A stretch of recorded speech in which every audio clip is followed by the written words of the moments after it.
आपने हम प्रत्येक भाई बहनों को दिया है।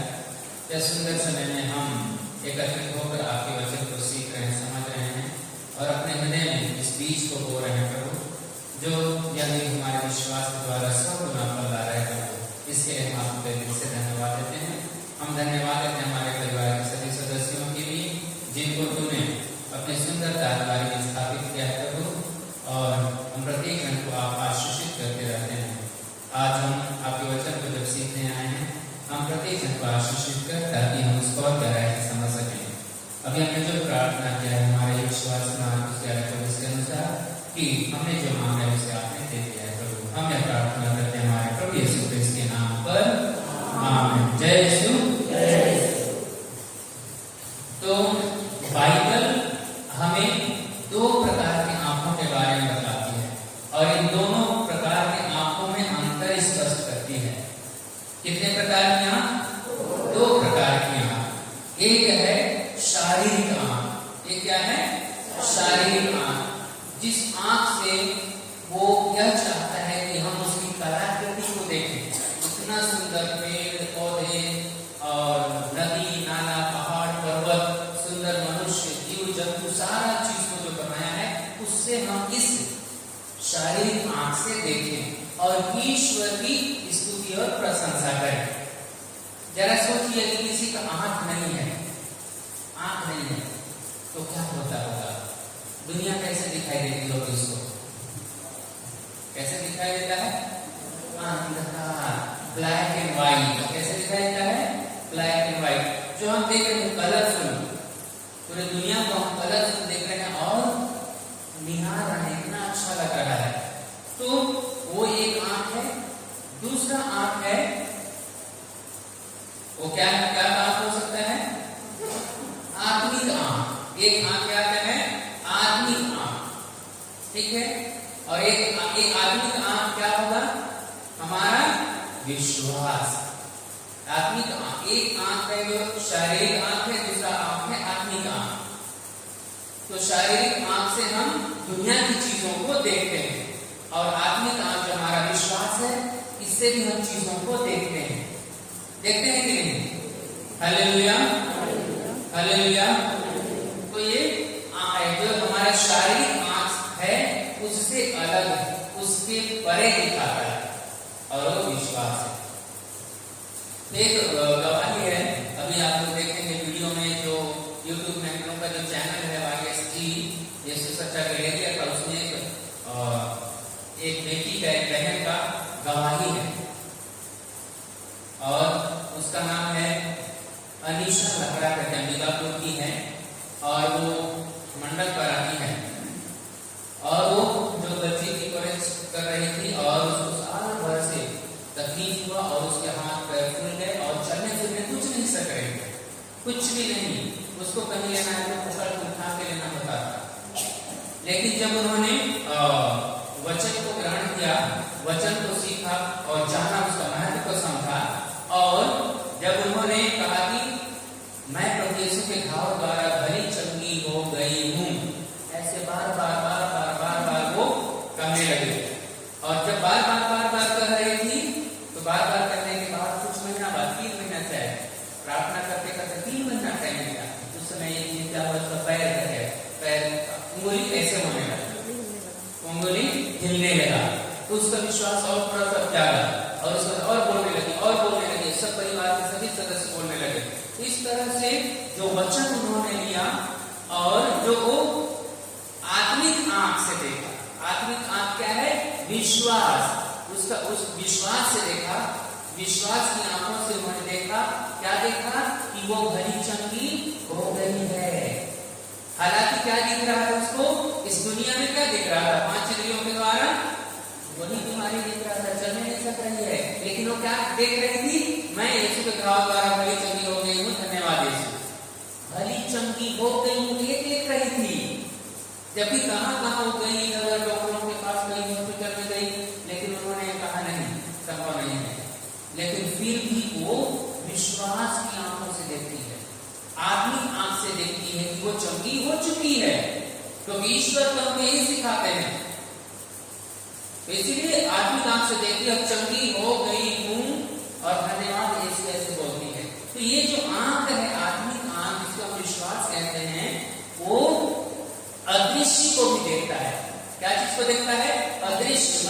नहीं दिखाई दे रहा है उसको भी देखता है।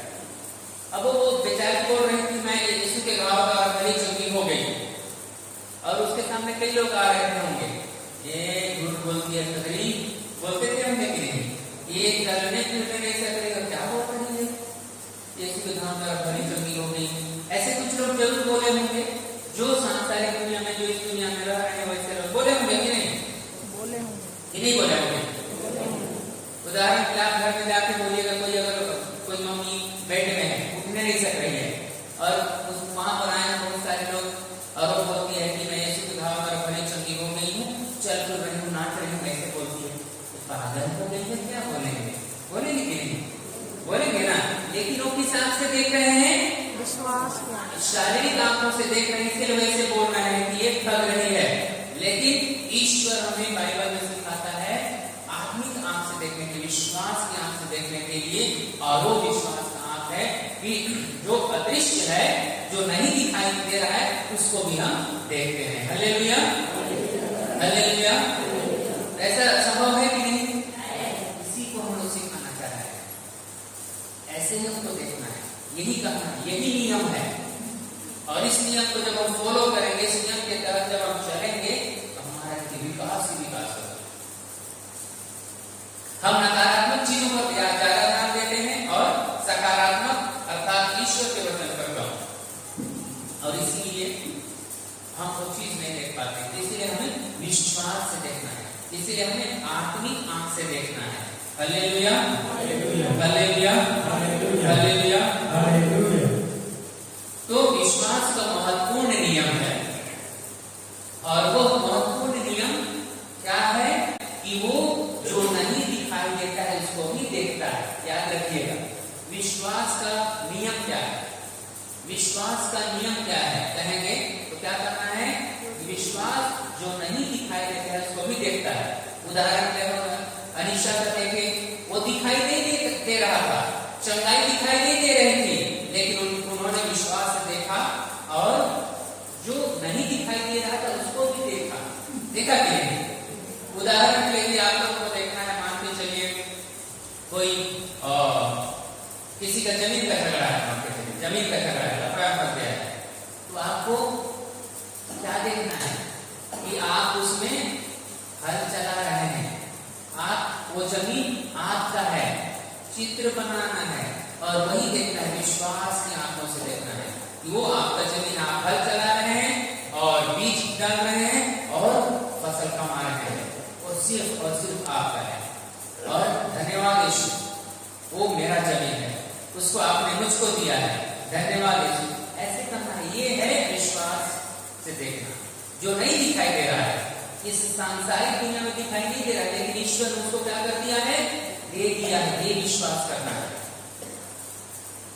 क्या विश्वास करना है कि ईश्वर ने आपको दे दिया है? ये विश्वास करना है। इस यहाँ पर आप लोग हैं, कितने लोग के घर में बोर है? बोर, हाँ, बोर है ना? अच्छा, वेरी गुड, जाओ। तो आप लोग के घर में बोर है, उसको बोरी गाड़ी आया था, खोद दिया, और सब फिटिंग फाटिंग सब चीज करती है, उसकी मशीन भी डालती है, सब चीज डालती है कि नहीं? वो आपको सब कुछ रेडी कर दिया, दे दिया है, सब कुछ वहां है। तो उसमें का पानी आपको चाहिए तो क्या करना पड़ेगा? आपको स्टार्टर जो लगाए हैं या बटन लगाए हैं, उसको दबाना पड़ेगा कि नहीं पड़ेगा? ये तो जान रहे हैं कि मेरे पास बोरिंग है, लेकिन आप जब तक उस बटन को नहीं दबाएंगे, स्टार्टर को पानी मिलेगा नहीं, मिलने वाला है। लेकिन वो आपको दिया गया है, इतना तो जान रहे हैं कि नहीं? तो दिया गया है, कभी चुपचाप रहने से नहीं होने वाला है, हमको उसको मेहनत करके लेना है। सांसारिक दुनिया में सारा चीज ईश्वर ने दिया है, लेकिन हमको उसको लेना है। जिस तरह से आपको बोर रेडी कर दिया गया है, आपके पिताजी के घर पे कोई भी रेडी करके दे दिए हैं, अब आपको उसमें का पानी चाहिए तो आपको बटन दबाना पड़ेगा, और बटन नहीं दबाएंगे तो होने वाला है? नहीं होने वाला है ना? उसी तरह से आत्मिक दुनिया में ईश्वर सब कुछ दिया है, क्योंकि ईश्वर कहते हैं प्रार्थना में जो कुछ तुम मांगते हो विश्वास करो कि वह तुम्हें मिल गया है और दिया जाएगा। तो ये ऐसे हमको देखना, मिल गया है, जैसे अनीशा कह रही थी धन्यवाद, वो कह रही थी कि मैं यीशु के घाव द्वारा भली चंगी हो गई हूँ, धन्यवाद यीशु। और कुछ दिनों तक 1 साल हो गया, तो उसके बाद और 3 महीना लगा और धीरे धीरे उसको वो चीज दिखाई देने लगा जो पहले से पक्का विश्वास करके बोल रही थी, मिल गया है, धन्यवाद यीशु, आप ऐसे करके बोल रही थी। तो देख रही थी उससे चंगाई को और बोल रही थी, और अंततः उसको क्या वो चीज दिखाई दिया। ये हकीकत दुनिया को चीज क्या किया, दिखाई दिया। तो आप भी ऐसे चाहते हैं कि नहीं चाहते हैं? सारा चीज दिया क्या है, तो इसीलिए हमको विश्वास करना है और ईश्वर से प्रार्थना करना है। मार्कुस 11:24 को थोड़ा सा पढ़िए। मार्कुस 11:24।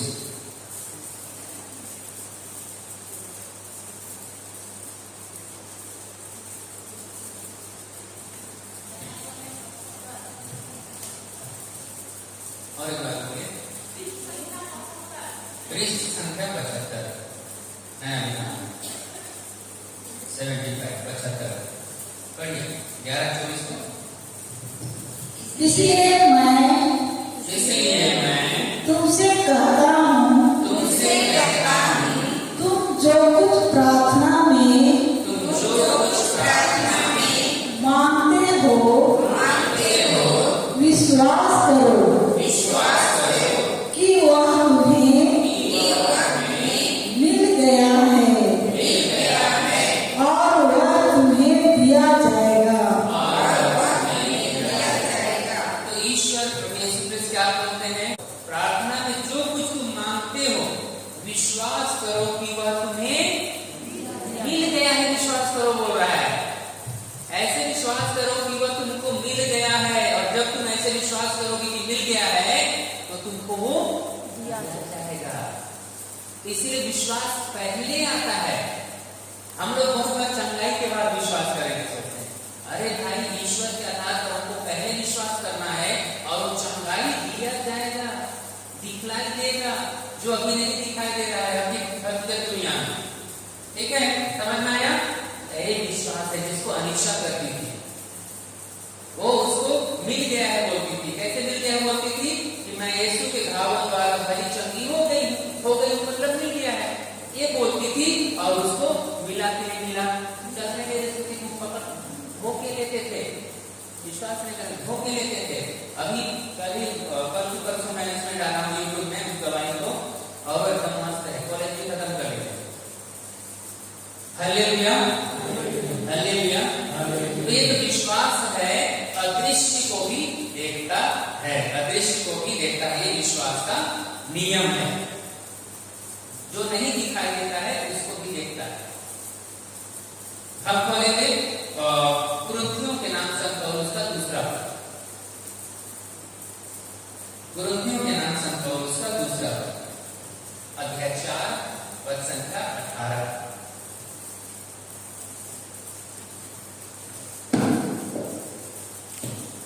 कुरिन्थियों के नाम संत पौलुस का दूसरा पत्र, अध्याय 4 पद संख्या 18। और सब कोई दोहराइएगा, है ना? इसलिए हमारी आंखें दृश्य पर नहीं बल्कि अदृश्य चीजों पर टिकी हुई है, क्योंकि हम जो चीजें देखते हैं वे अल्पकालिक हैं, अनदेखी चीजें अनंत काल तक बनी रहती है। हालेलुया। इसीलिए वचन कह रहा है कि इसलिए हमारी आंखें दृश्य पर नहीं, जो दिखाई देता है उस पर नहीं, लेकिन अदृश्य पर, जो नहीं दिखाई देता है उस पर टिकी हुई है। और वही विश्वास है, जो नहीं दिखाई दे रहा है तो स्थिर रूप से हम टिके हुए हैं, बने हुए हैं, क्योंकि हम प्रार्थना कर रहे हैं कि धन्यवाद यीशु, मैं आपके घावों द्वारा भला चंगा हो गया, धन्यवाद यीशु, मुझको जमीन मिल गया है। मतलब जो चीजें हैं उसको हमको नहीं दिखाई दे रहा है, लेकिन अदृश्य है, नहीं दिखाई दे रहा है, लेकिन उसी पर टिका हुआ है। यही विश्वास करते हुए ईश्वर ने मुझको दिया है। और वो अदृश्य जो है, नहीं दिखाई दे रहा है, वो आखिरी तक चलता है, आखिरी तक चलता है। और जो दृश्य है वो कुछ समय के लिए है, कुछ समय के लिए है। हालेलुया। इसलिए हमारी आंखें अल्पकालिक पर नहीं, हमेशा हमेशा तक के लिए रहेगा उस पर वो करना है। हालेलुया। समझ में आ रहा है? समझ में आ रहा है कि नहीं? हाँ। अभी हम अपना खोलेंगे उसी को ही अध्याय 5, उसी के आगे जाइएगा, अध्याय 5 का 7। अभी जो खोलेंगे आप लोग ना कुरिन्थियों के नाम संत पौलुस का दूसरा पत्र अध्याय 5 और संख्या 7 को पढ़ेंगे। क्योंकि हम आंखों देखी बातों पर नहीं बल्कि विश्वास पर चलते हैं। हमें तो ईश्वर पर पूरा भरोसा है। हालेलुया। देखिए यहाँ पर कहा है कि हमको ईश्वर पर पूरा पूरा भरोसा है, क्योंकि ईश्वर ने जो कुछ भी बताया है, जो कुछ भी सिखाया है बाइबल में, यहाँ उस पर पूरा पूरा भरोसा है। और वो ईश्वर मुर्दों को भी जिलाने वाला है और जिलाता है, वो ईश्वर चंगाई लाता है, इस पर हमारा भरोसा है, ईश्वर पर भरोसा है। तो इसीलिए हम आंखों देखी बातों पर नहीं, जो आंख देखता है, 5 इंद्रियों के द्वारा देखते हैं, महसूस करते हैं, उस पर नहीं, लेकिन हम बल्कि विश्वास पर हम चलते हैं। किस पर चलते हैं? विश्वास पर। इसीलिए तो हम विश्वासी कहलाते हैं। ख्रिस्त विश्वासी कहलाते हैं कि नहीं? आप लोग कहलाते हैं ना? तो हम विश्वासी, उसका मतलब हम विश्वास करते हैं अनदेखी चीजों पर, जो ईश्वर ने हमको बताया है, जो दिखाई नहीं दे रहा है, उस पर हम विश्वास करते हैं और ईश्वर पर पूरा भरोसा रखते हैं। हालेलुया। हालेलुया। आप विश्वास करते हैं कि नहीं ईश्वर चंगाई प्रदान कर सकता है? चंगाई प्रदान करता है, विश्वास करते हैं? हाँ। इसीलिए आप लोग गिने चुने सेलेक्टेड बेस्ट आए हैं, इस तारीख के गिने चुने और बेस्ट आए हैं, क्योंकि आपको जानने की जिज्ञासा है, क्योंकि आपको ईश्वर को समझने की जिज्ञासा है, क्योंकि आपको ईश्वर को गहराई से जानने की जिज्ञासा है। और जब हम ईश्वर को गहराई से, पिता ईश्वर को, पुत्र ईश्वर को गहराई से जानते हैं, तो हमको क्या मिलता है? अनंत जीवन। आप लोग प्रभु यीशु क्रिस्त को गहराई से जान रहे हैं, पिता ईश्वर को गहराई से जान रहे हैं, पवित्र आत्मा को गहराई से जान रहे हैं, उसका मतलब यह हुआ कि आप अनंत जीवन में जीवन जी रहे हैं। मरने के बाद अनंत जीवन नहीं है, यहीं पर अनंत जीवन है, मतलब ईश्वर को गहराई से जानना। जैसे वो बताई थी, पढ़े थे कि नहीं आप लोग? बाइबल में पढ़े थे ना सुबह टाइम में? अनंत जीवन क्या है सवाल किया गया था, है कि नहीं? ओके। हालेलुया। हालेलुया। अब हम देखेंगे योशुआ का ग्रंथ, योशुआ का ग्रंथ अध्याय 18 पद संख्या 2 और 3 को पढ़ें। योशुआ का ग्रंथ अध्याय 18 पद संख्या 2 और 3 को पढ़ेंगे।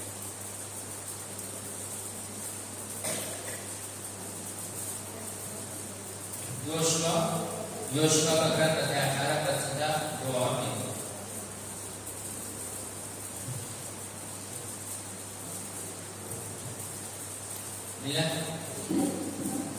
अब इस्राएलियों के 7 वंश ऐसे रह गए, 7 वंश ऐसे रह गए, जिन्हें दाएं भाग नहीं मिला था। जिन्हें दाएं भाग नहीं मिला था। यहोशुआ ने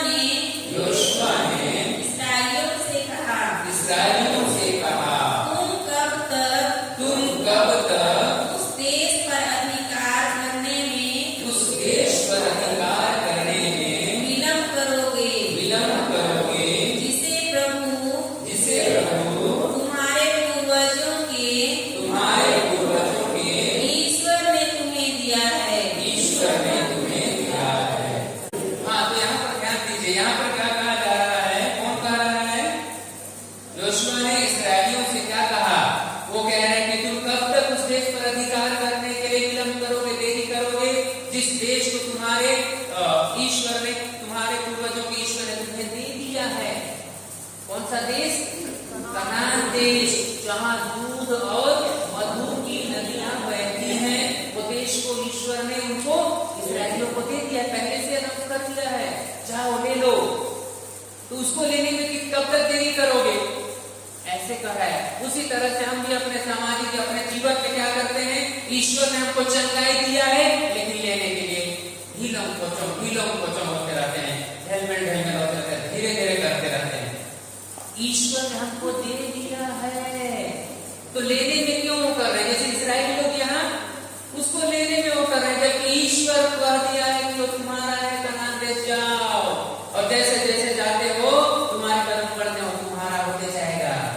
फिर भी ये लोग काछे हैं। इसीलिए कह रहा है कि कब तक विलंब करोगे, कब तक देरी करोगे जिसको तुम्हारे पूर्वजों के ईश्वर ने तुमको दे दिया है। इसी तरह हम भी देरी करते रहते हैं, जान रहे कि दिया है। अब आपके पास बोरवेल है, पानी चाहिए और दबावे नहीं करोगे, घर में बैठे रहोगे तो मिलने वाला है, उसको दबाना पड़ेगा। उसी तरह से ईश्वर ने हमको दिया है, उसको लेना है, विश्वास के साथ लेना है। आत्मिक दुनिया में दे दिया है, वो हमको दिखाई नहीं देता है, लेकिन जब हम विश्वास की आंखों से देखेंगे, विश्वास से देखेंगे और हम विश्वास करके उसको लेंगे तो वो मिलेगा। Hallelujah, hallelujah. तो पुराने नियम में कनान देश जहाँ दूध और मधु की नदियां बहती थी, ईश्वर ने उसको क्या किया था, इस्राएलियों को ईश्वर ने दे दिया था। आज भी नए विधान में हम कनान देश जहाँ दूध और मधु की नदियां बहती हैं, वह ईश्वर की क्या है, प्रतिज्ञाएं हैं, जो कहाँ दिया गया है, बाइबल में दिया गया है। कहाँ दिया गया है, हाँ, तो ये हमको बाइबल में दिया गया है।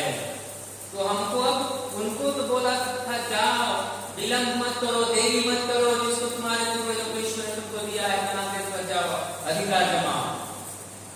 अभी हमको कहा जा रहा है, इसमें प्रतिज्ञा दिया गया है, इसमें दूध और मधु की नदियां बह रही हैं, लो इसमें दिया गया है, इसको लेना है हमको।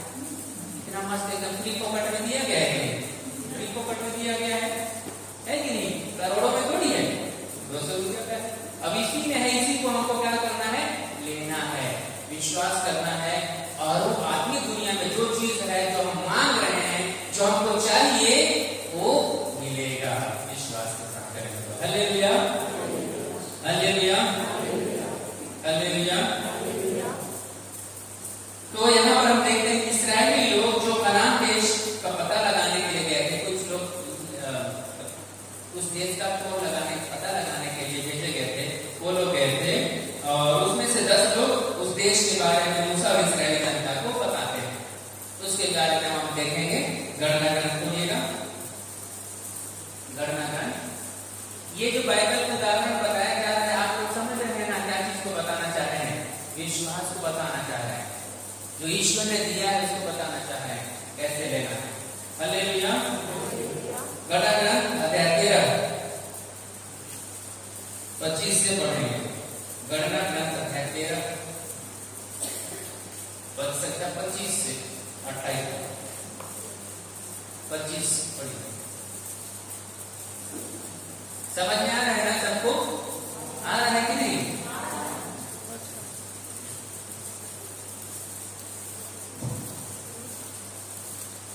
40 दिन बाद वे उस देश की टोल लगाकर लौटे। वे प्राण की मरुभूमि के कादेश नामक स्थान पर अरून और इस्राएल के मूसा, अरून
हालेलुया।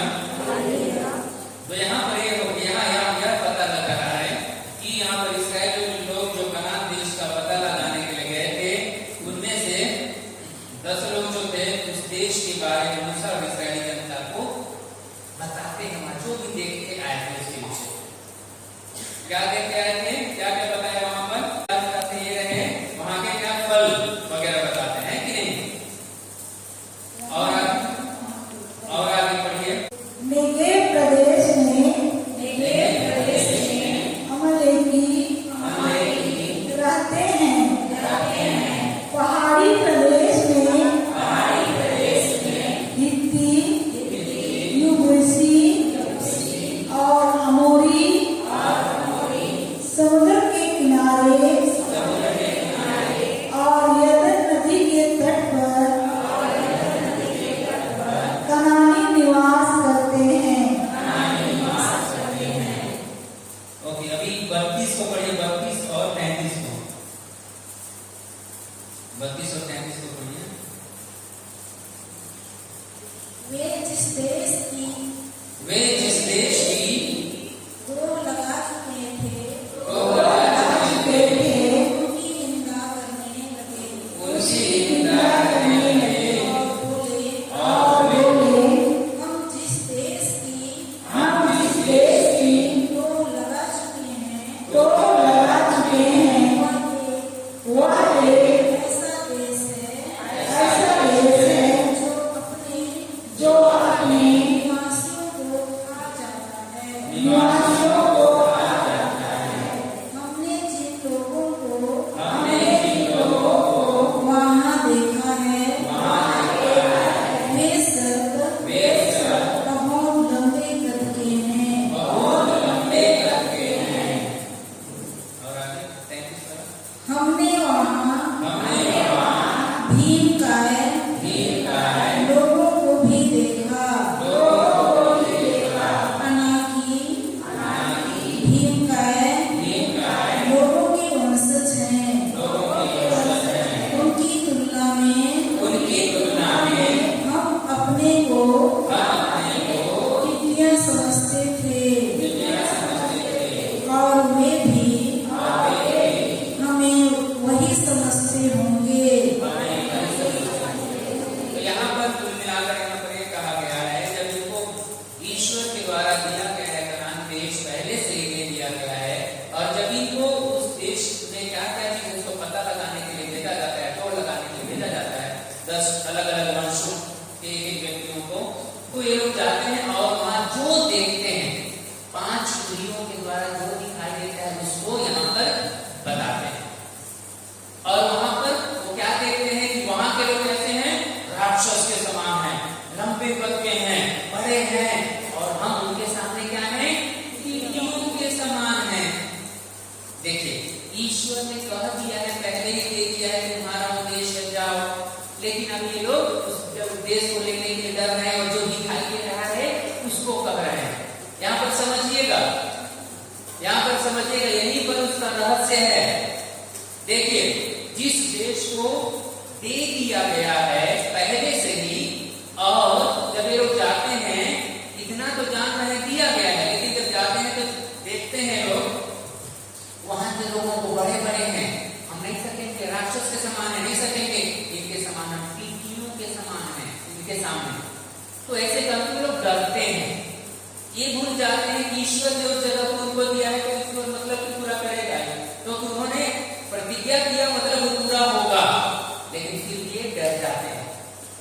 तो इसीलिए इनको क्या करना था, इनको जाना है, इनको क्या करना है, जाना है, क्योंकि उनको दे दिया गया है। तो यहाँ पर आप देखेंगे 13-20 में वहां पर तो जोशुआ और कालेब क्या करते हैं, वो कहते हैं कि हम वहां अभी चलें और उस देश को अपने अधिकार में कर लें, हम उसे जीतने में समर्थ हैं, सक्षम हैं, क्योंकि पिता ईश्वर ने हमें यह देश दे दिया है, वो हमारा है, उसे हम लेकर अभी ही लेंगे क्योंकि वह हमारा है।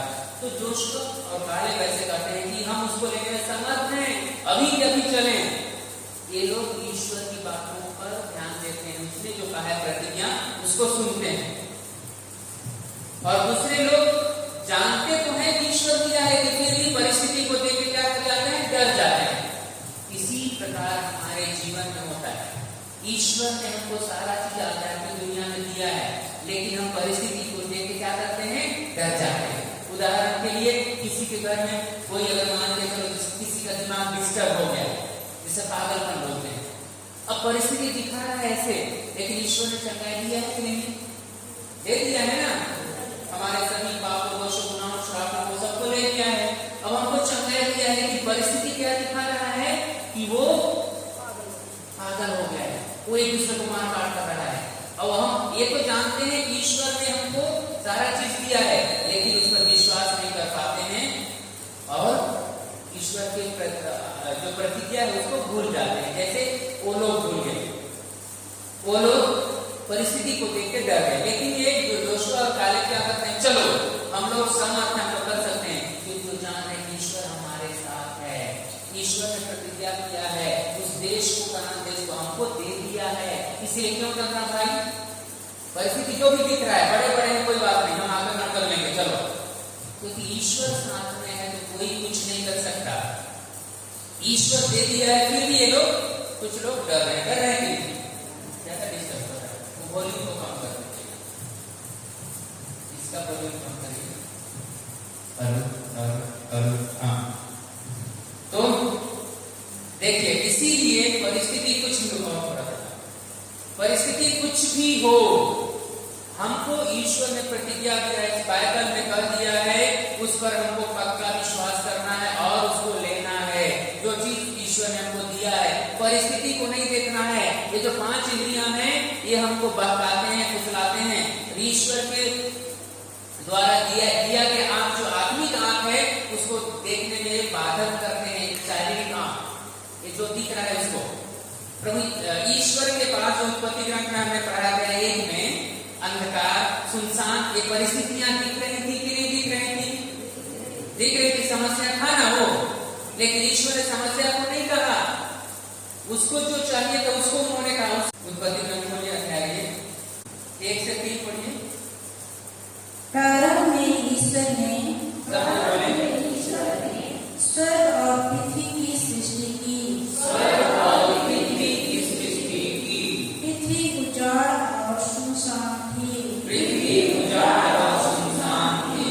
अथाह गर्भ पर अंधकार छाया हुआ था। और ईश्वर का आत्मा सागर पर गुजरता था।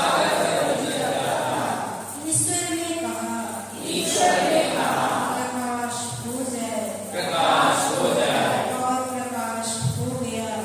प्रकाश हो गया। हालेलुया। देखिए यहाँ पर परिस्थिति गड़बड़ है कि नहीं? क्या गड़बड़ परिस्थिति है?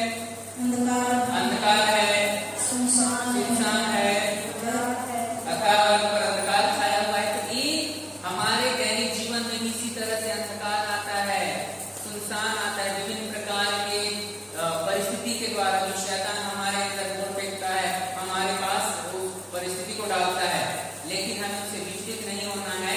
लेकिन हमको जो चाहिए उसको हमको लेना है। जैसे यहाँ पर परिस्थिति को नहीं देखा है, 5 इंद्रियां परिस्थिति को देखती हैं, लेकिन हमको इस इंद्रियों को नकार कर आत्मिक इंद्रिय से देखना है, आत्मिक आंख से देखना है, जो विश्वास है उससे देखना है। हालेलुया। और जैसे ईश्वर ने कहा प्रकाश हो जाए, और क्या हो गया? प्रकाश हो गया। तो परिस्थिति को नहीं देखना है हमको, कुछ भी दिखा रहा है शैतान, हमको विश्वास में देखना है। हमको क्या में देखना है? विश्वास में देखना है। हालेलुया। और वही जोशुआ और कालेब किए, और उन्होंने कहा चलो अभी गली चलते हैं, और हम समर्थ हैं, हम कर सकते हैं। क्यों नहीं? क्योंकि ईश्वर ने दिया है। और उस विश्वास के आंखों दृष्टि से देखे और गए, और उसको क्या कर लिए? अपने कब्जे में कर लिए। और जो उनके साथ गए, जो विश्वास किए गए, उनका भी हुआ। हालेलुया। तो इसी तरह से हमको भी उसको कब्जा में करना है। हमारे यहाँ पर भी पवित्र आत्मा है। जब हम उस पवित्र आत्मा को काम देंगे, तो पवित्र आत्मा कार्य करना चालू होगा, कार्य करना चालू जागरूक करेगा, क्योंकि उस समय भी पवित्र आत्मा मंडरा रहा था, कार्य नहीं कर रहा था। लेकिन जैसे ही ईश्वर ने कहा प्रकाश हो जाए, वैसे वो आत्मा एक्टिवेट हो गया, सक्रिय हो गया और वो काम किया और हो गया।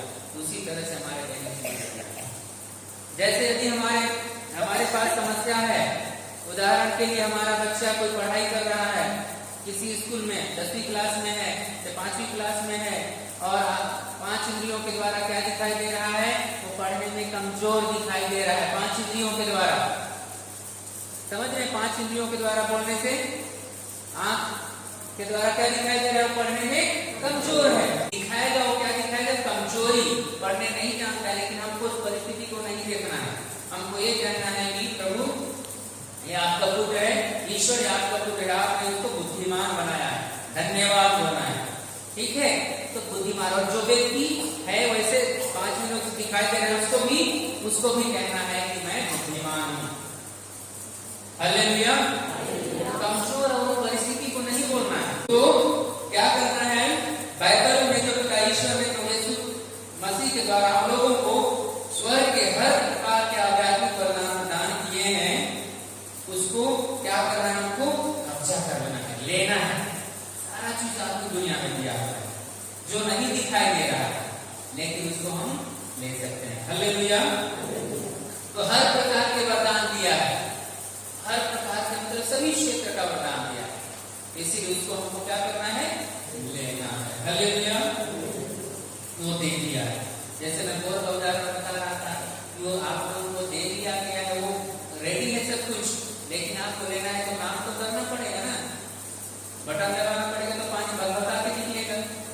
तो वैसे ही दे दिया गया है इसमें, और आत्मिक दुनिया में दे दिया गया, वो नहीं दिखाई दे रहा है, लेकिन जब हम उसको करेंगे, बटन दबाएंगे तो पानी जैसे आता है, वैसे ही वो भी जो आशीष हमको ईश्वर ने दिया वो भी मिलेगा। हालेलुया। हालेलुया। समझ में आ रहा है?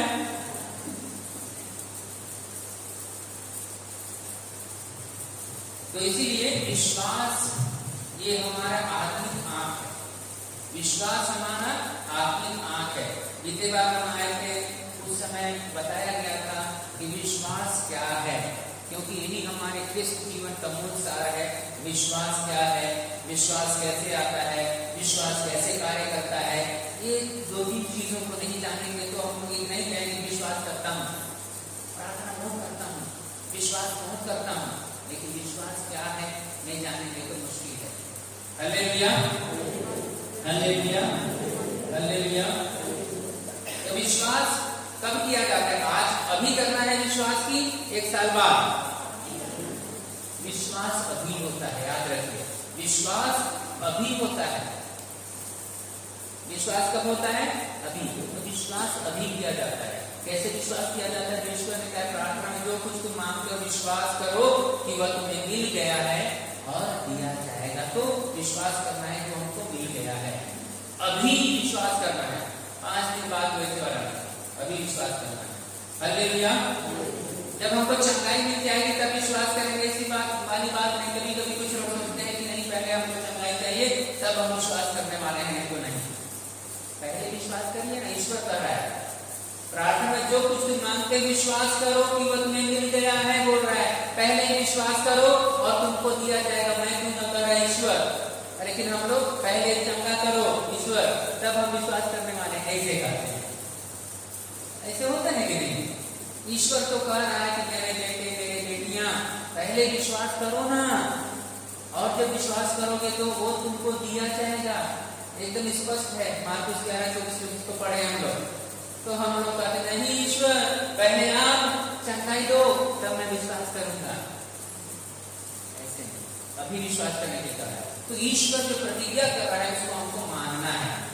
अब ईश्वर की प्रतिज्ञा ईश्वर के खिलाफ जाते हैं और इसीलिए जो हमको तुरंत मिलना है वो देरी लग जाता है। बहुत बार हम प्रतीक्षा नहीं कर पाते हैं, जिसके चलते वो जो आशीष यहाँ पहुंचे रहता है पूरा होने के लिए, उस समय तक 5 महीना 6 महीना हो गया, खुद मल मानो अब प्रार्थना के को हम बना रही, कोई फायदा नहीं रहा, इतना पहुंचे रहता है, फिर रिवर्स हो जाता है, ले खत्म। क्या हो जाता है? रिवर्स। तो ऐसे हमको नहीं करना है, अटल रहना है कि नहीं? Hallelujah, hallelujah. तो हमारे धार्मिक पिता कौन है? हमारे धार्मिक पिता कौन है बाइबल के हिसाब से? कौन बाइबल में हमारे धार्मिक पिता कौन है? इब्राहिम है ना। इब्राहिम अगर सोचता हो उसके बुढ़ापे में, अरे 75 साल हो गए अभी, ये तो अभी बुढ़ापे में कोई बच्चा होने वाला है क्या? 75 साल उसके बाद 80 साल इसमें होने वाला है? नहीं होने वाला है, क्योंकि उसको छोड़ देता है। लेकिन विश्वास किया और 25 साल बाद देखिए स्थिर खड़ा रहा। जैसे ईश्वर ने कहा था वैसे उसको करते रहा, करते रहा, करते रहा। 25 साल लगा और 25 साल बाद 75 साल की उम्र में वो कहा गया था, 25 साल लगा उसके बाद उसको मिला। हम लोग आते तो अरे 2-3 महीना नंद दे रहा था, मेरी मालिक मनाली हम बाचा कोई फरक मला आता पूजा देवळाचं ते काढत बघेला होतच ती कुठं खेळ होतच कोणता कटडी कोणता परसा और कोणता एक पूजा है की मला ते कर आसी का ठीक मन म्हणजे अरे असं ना हो तुझा अरे भाई विश्वास करना है। अब्राहम को देखिए 75 साल, वो तो हम लोग उसके जगह में रहने से इतना उम्र में कहाँ होने वाला है, ये झूठ बोल रहे हैं, ये कुछ होने वाला नहीं बोलते। इसलिए विश्वास अदृश्य को देखता है, नहीं दिखाई दे रहा है उसको देखता है। हालेलुया। तो उनके समान हमको भी स्थिर रहना। विश्वास की परिभाषा वही है, विश्वास वही है जो हम स्थिर रहकर उन चीजों की प्रतीक्षा करते हैं, उस आशा के साथ, स्थिरता के साथ और आशा लेकर जिसको हम नहीं देखते, चंगाई नहीं दिखाई दे रही है, लेकिन हम स्थिरता के साथ खड़े हैं इसी विश्वास में ईश्वर उसको हमको दिया है और आज नहीं तो कल हमको मिलेगा। ये विश्वास है। Hallelujah, hallelujah, hallelujah.